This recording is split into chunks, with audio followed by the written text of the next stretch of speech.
a lot of what you have put out here is very South Indian.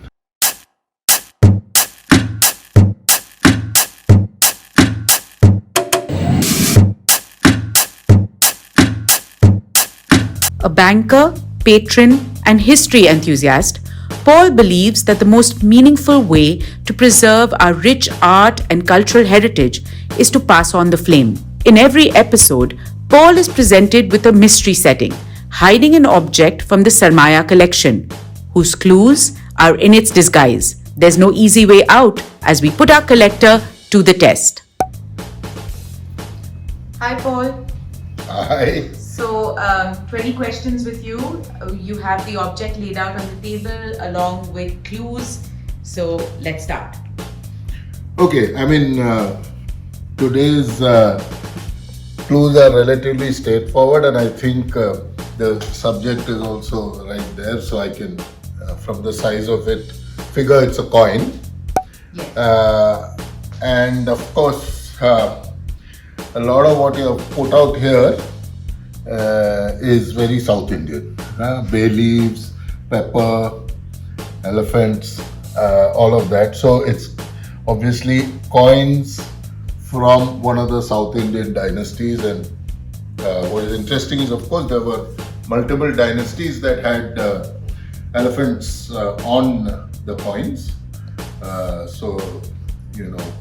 Gangas, the Gajapati, the Tipu Sultan, the Cheras in Sangam times, all of them.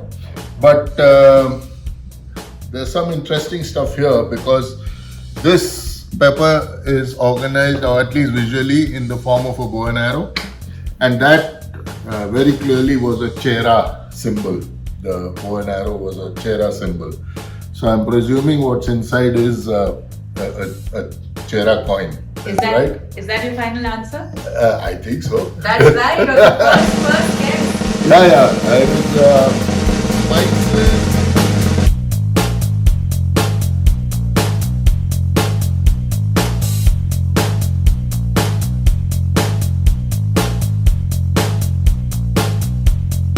Here, you can see. Can you see it? Yeah. That's the bow and arrow, which is so classic Chera. The other side, of course, has multiple numbers of symbols. So you have the elephant, that's your elephant here. And usually you have battle axes, because of Kerala was formed by Parshuram throwing a axe and carving out a certain part of the land. There's taurines and all of those. But yeah, elephant is very classic Chera. Bow and arrow is very classic Chera. And there is a river which is very classic Chera, which they showcase on their coins.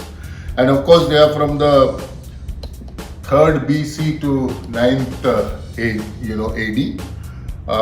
They were one of the triumvirates of the South Indian empires, Cholas, Pandyas, Cheras. And Cheras were essentially in the present day western parts of Tamil Nadu and all of the Malabar coast, which is present day Kerala. Their capital was near modern day Karur.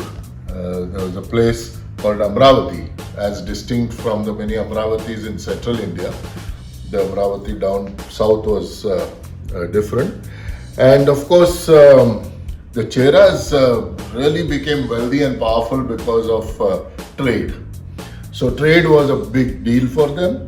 And the old world emporios, as the Romans called them, marketplaces. One of the world's most prestigious marketplaces was Muziris, which is in present-day Kerala, north of Kochi. And hundreds of boats used to come visiting the coasts of Kerala and the Chera kingdoms around, say, the first 2 centuries BC and then about 3 or 4 centuries AD. And of course, the ships would start sailing from the ports of Berenike and Meos Hormuz and come down from the Red Sea. They would come down using the monsoon winds, which they used to call as the Hippalus winds. And there are documents which capture the scale of that trade, because they say that every year boats used to assemble at Berenike and Meos Hormuz before they caught the winds and sailed together to India, usually via the islands of Socotra. And there were more than 100 ships that sailed together.